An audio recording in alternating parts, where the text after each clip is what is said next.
All right. Hello and welcome to our podcast brought to you by the Pueblo Star Journal, the mayoral podcast. This is a big episode. Heather Graham, thank you for joining us in the studio today. Yeah, thank you for having me. Very exciting. Absolutely. So if you don't know already, the Pueblo Mayor race is coming up. That's going to be November 7th. We have this is the second election in the strong mayor system. Yep. It's a huge deal. There's 9 candidates on the ballot. Yep. So we're going to be going through all of the candidates right here on our podcast. So Heather, I just want to start out with, what would you like to see Pueblo look like at the end of your term? So 2028, what do you want to see? I want to see growth, a cleaner Pueblo, a more attractive Pueblo, a place where families want to stay on the weekend, enjoy, and have things to do. What do you think are the steps to do that make Pueblo more attractive? Well, I think you have to start off with the foundation, and you got to make it safe and clean first. And there's, we need more police officers. We need to cut down crime. We need to pick up the trash, and really invest in beautifying it. So when people come to Pueblo, they want to come back and they tell all their friends about it and move their businesses here and pick up their families and move them here. So really focusing on making Pueblo an attractive place for everybody. So you just mentioned crime. So how would you address crime in Pueblo as the mayor? Yeah. So right now we're down about 60 cops, or we'll be down about 60 cops by the end of the year. So on city council, I've worked on several initiatives to try to incentivize and recruit police officers. But I think our biggest problem that we have is it takes a long time to hire cops. Right now we're hiring for the May Academy.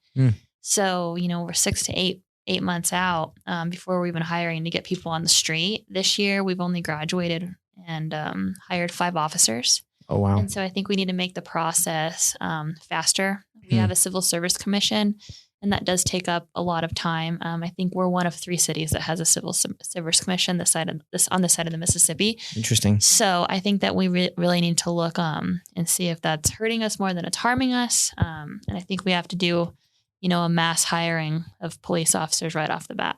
Interesting. Okay. How would you address affordable housing in Pueblo? I would like to see some kind of property tax rebate go back to landlords that have dilapidated buildings that they're trying to get rid of, or houses. So they get, a little something for being able to provide housing for a lower cost. We know that the poverty level is very high in Pueblo. You have a lot of generational poverty. And so I think it's really focusing on people that own these houses that don't have anybody living in them and trying to incentivize them to either fixing them up or, selling them at a cost to allow somebody else to fix them up. What do you think are the steps to incentivizing that? Well, I think property tax, the city, the county collects property tax, but the city gets a portion of it, and that goes into our budget. And so if we look at ways to give, tax rebates to people who are willing to sell their property to the city to rehab it, to transfer to urban renewal, to build, workforce housing or whatever kind of housing they want to build on it. I think that that's where you can start. What would you do to address homelessness as the mayor? So we have a significant problem with homeless. It's kind of touching every neighborhood now. I don't think that our current shelter that we have is adequate. It only has 90 beds in it. And for the amount of homeless individuals that we have on the street, I don't think that that's sufficient. And so I'd like to erect temporary shelters to where people are able to get resources that they need in a quick manner in one location. And if we come across resource resistant individuals, I think that we need to hold them civically accountable and say, you have to, you have to take what we're offering you, or you need to move on your way, or eventually you're going to have to face some kind of consequence. I mean, if you or I were on the street smoking meth or, whatever, it would be a problem. And I think that we need to hold civic accountability to all. And it's about pushing people to be better, I think, too. We want Puebloans to be better. So let's help them get on track. So for all those steps, from the mayor position, what does that look like practically to move into those directions? So, right away it would be allocating funding for the structure.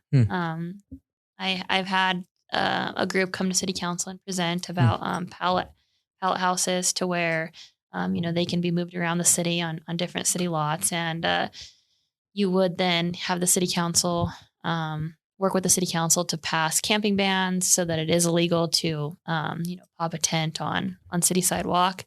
And then you would then be able to have the police department make contact with the individuals, find out who they are, and then say, these are your options, A, B, and C. And if, you continue to break the law, there's going to be fines or jail time or some kind of significant consequence to where they either decide to move out of Pueblo or they decide to, take the help that we're offering, because we really just want them to get better. We don't want to put people in jail. We don't want to issue fines. But I think you have to have some kind of immediate consequence to make people say, hey, maybe I don't want to live like this anymore. That makes sense. So what's one issue that may not have a ton of attention that people talk about that you would want to dig deeper into as the mayor? I think one thing that I've been speaking about a lot is marketing for the city of Pueblo and the whole.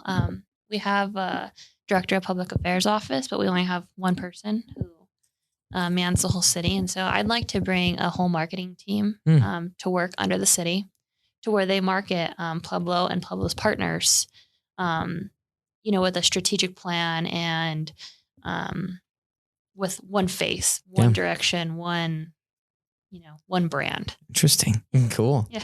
Awesome. And I think my last question for today is, what's special about Pueblo? What are the good things that you've seen in this community? So I currently own 3 restaurants, and then my husband owns a gym. So we're deep rooted in Pueblo. I love Pueblo. I love the downtown area. Live downtown. We get to walk to all the great restaurants, and the Riverwalk is fantastic. We have a symphony, we have an ice arena, we have Lake Pueblo. We have a lot to offer in Pueblo. We have the rail, we have energy. We have all these great things. It's combating all the negative that is continuously focused on Pueblo. And I don't know. I think Pueblo is the place to be. We got water, we got land. It's affordable to be here. And I'm excited. I'm happy to live here. Excited to grow my businesses here. So that's awesome. Yeah. Thanks, Heather. I appreciate that. Yeah. So if somebody's listening to this podcast, they have more questions or just want to connect with you, how can they connect with you? Sure.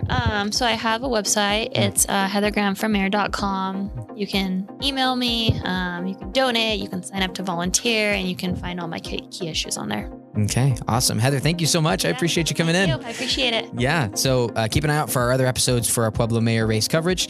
Go check out those and be ready to vote for November 7th for this big election. So for Heather and Ben, thank you for listening.